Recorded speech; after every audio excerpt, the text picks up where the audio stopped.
Yo, what's up mga ka-haters? Meron tayong client ngayong gabi, BYD Sea Lion 6, Compact PHEV SUV or plug-in hybrid electric vehicle po ito.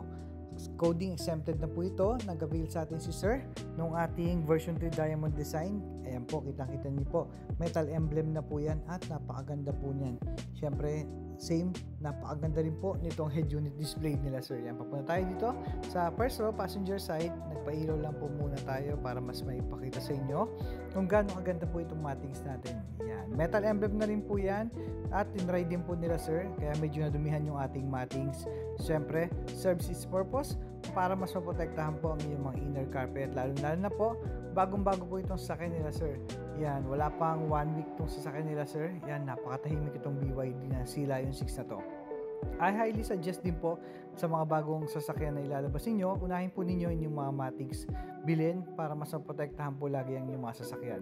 Available po yan dito sa ating shop sa Black Ops Works Quezon City. Meron din po tayo sa Black Ops Works Pampanga branch natin at sa bagong bukas natin na shop, Black Ops Works Nueva Ecija.